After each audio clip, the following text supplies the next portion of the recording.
guys, it's Erin Brenhouse from the Wildflowers Creative Team, and today I'm here to show you this layered fine art demo that's inspired by the artist Flora Bowley and this gorgeous painting that she's done. I actually zoomed in and only created a small portion of her painting, but this is the section that was my inspiration. So let's get started. Begin with a background of that beautiful light purple shade that she uses. There's lots of purples and yellows in this design and lots of layering. But we want to start with the lightest color in the background, which I've used pink lavender from the Wildflowers Gel Polish collection. We'll also be using the color blonde later, and that will be the background for our painting, let's say. So 2 thin layers of pink lavender, curing in between, of course, and then we're going to jump in with blonde. Grab your blue striper, long striper brush from Wildflowers, and we're going to create a really cool X shape to get the same look that the artist had. So roll your brush in some of the blonde gel polish, making sure you don't have too much on your brush, and then start in the corner. Turn your nail or your client's hand to make yourself comfortable. Lay your brush down and turn the nail slowly. That way you're going to get a perfectly straight line. Dip back into your gel so that you always have a loaded brush, and then we're going to start at the opposite corner and create an X. This time we're not going to go all the way to the edge of the nail, we're only going to go about halfway past the center point. Go back into a little more gel polish, and we're going to create a cute little triangle, just like in the painting. I love the graphic nature of this design, so just try to line it up with your previous lines from the X. Creating a nice little triangle with the same blue brush.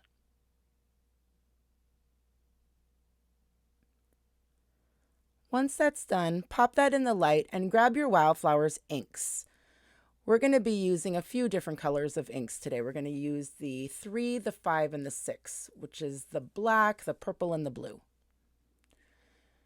Once it's cured, we're going to top this with matte top coat because we want to be able to have the inks spread the right way, and it has a really cool effect when you do it over a matte top coat.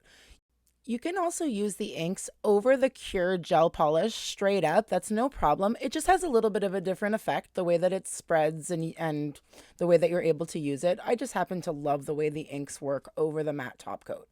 Once that's cured, I'm going to grab my inks. I'm using the purple one from the 1, 2, 3 set and the black and blue from the 4, 5, 6 set. I'm also going to use my indigo brush to blend these inks together. But when you first start laying down your inks, you can just use the brush that's straight out of the bottle. Wipe off all the excess onto the lip of the bottle so that you really don't have very much ink on your brush. And we're going to create some cool shadows. All types of layering now of the inks to create a beautiful watercolor effect. I love the way the artists used the blues, the blacks, and the purples to create this effect. So I really tried to use that as my inspiration for where I was shading darker and then blending out. Lay down all your inks first before you start blending, so that you already have different colors that'll start blending together. I'm going to be using the indigo brush dipped in isopropyl alcohol to be able to create the effect now that I want from the blending. If I were to use acetone, it would cut it too much, and I want these colors to still ring true. I want them to stay pretty vibrant. So this just blends the black and the blue together at the top, and we're going to blend the purple with a little bit of black and blue at the bottom, fading inwards and away from the ink so that we get a softer watercolor effect. And just keep doing this process until you're happy with what you have. You can add more ink at any point if you feel like you want it a little darker and to have more depth, or you can keep grabbing more alcohol and remove more of the product to create a softer effect. Totally up to you. Now I'm going to go in with black again because I do want to darken it a little. I want even more depth and shadows coming out of the top right corner and out of the bottom at the free edge. So again, blending out with some isopropyl alcohol and blending wherever I want the colors to just bleed together.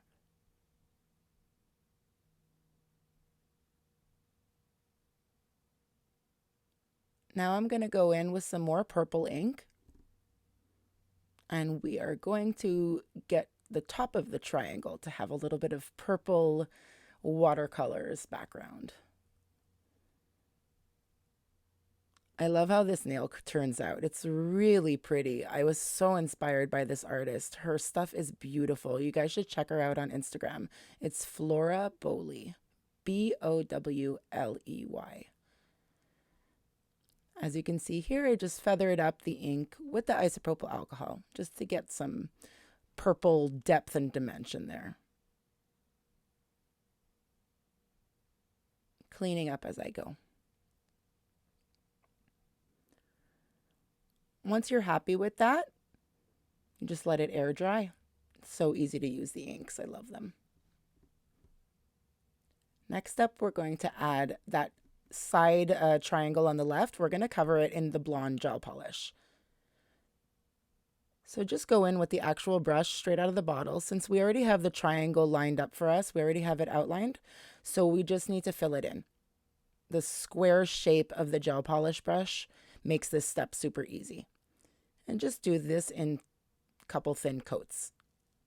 You'll see the blonde does need 2 coats because you see a little bit of streakiness, but it's perfect once you do the second layer. Obviously curing in between. So I'm going to pop that in the light. I'm just quickly adding, sorry for the hand. I'm just quickly adding my second layer of blonde gel polish, completely out of frame. Not very helpful to you guys. I'm so sorry, but you get the picture. There I go. I really love the palette of the color palette in this design. It has some dark and some light, and I just love it. Now it's time to top coat this to seal in our inks. We never want to put a matte top coat over inks or pigments because it's a suspension gel and it'll just lift up all that color. So seal it in with a shiny top coat like the top coat gel from Wildflowers. Then I matted the nail again to add more layers of ink. As you guys can see, I grabbed my blue ink and I'm just creating one big fat stripe across the side of the nail and blending it into my areas where I want it blended. It's such a fun and easy technique to use the inks. I really hope you guys try them after this, if you haven't already. You can add as much or as little ink as you like. These steps are completely up to you. I just was trying to, go with the vibe of the painting that I was using as inspiration. Here I am taking off some excess blue ink that I didn't want going into my cute little triangle. So I just put isopropyl alcohol on there again, cleaned off my indigo brush as I go, and take that off. Super easy. Blend out a little bit of this, a little bit of that, whatever you guys like. Now I'm going to go back in with the blonde gel polish and reline the lines that we already did. So we're just going to trace back over them to just give them some definition again and to make our design really pop. So start with the line across the nail, then go back in, create your X. Again, I'm doing a wonderful job of getting out of frame for you guys, but I think once I go back up, you can see what I did. And as well, we're going to re-outline the triangle and pop that in the light for a cure once we're done. The blue brush is really easy to use for these stripes. I enjoyed the comfort of it very much for this design. If you guys have the loaded brush case, I highly recommend using the blue striper brush for all of your long straight line needs. I'm just fixing up my edges, making sure everything's crisp and ready to cure.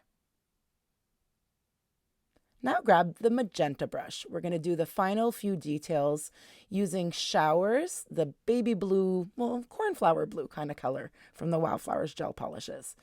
And it's almost like we're making a reflection under the triangle. So load up your brush with some of that blue gel polish, and we're just going to make some horizontal stripes underneath the triangle.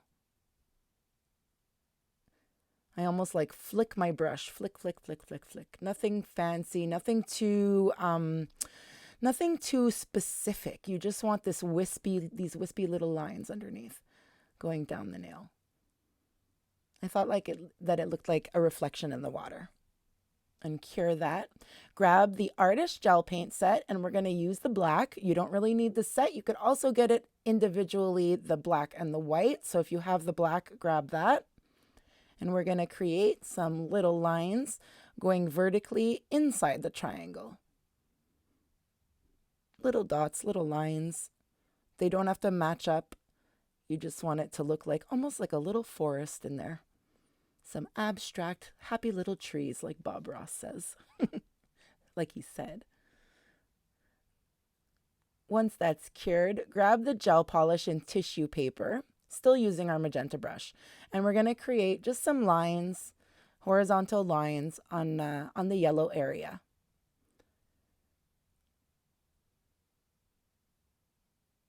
To create a little bit of contrast, we're going to grab the gel polish in Coral Blaze next, which is like a bright, fiery orange red.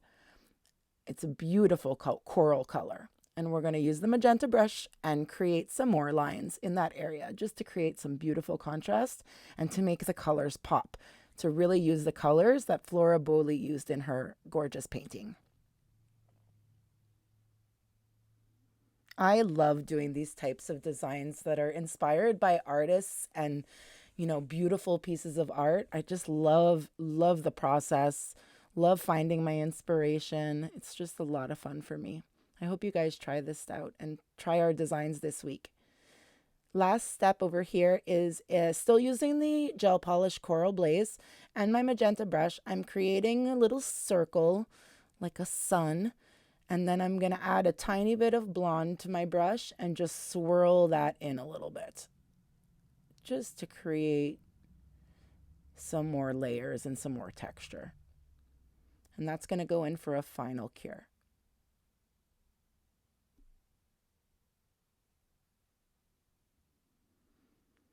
Once it got out of the light, I did decide that I wanted to add a few more wisps of color.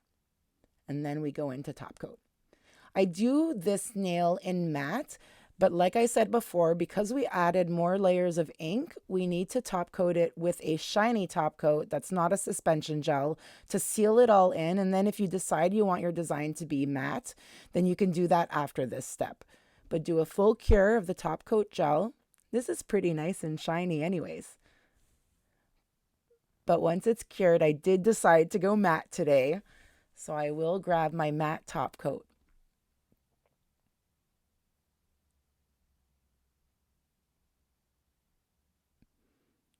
I really love using matte top coat in designs that have a lot of layers and texture because I find that every detail really, really pops once it's turned into a matte design. So you guys will see the difference. Here it is shiny, but I'm curious what you think when it's matte. Which one do you guys prefer? Make sure to tag us if you guys try this. Here it is matte. I just love this design. I want to thank Miss Flora Bowley for all of her inspiration. Here's the final look again. I hope you guys try it and use the hashtag WFFloraBowley. See you on the next one.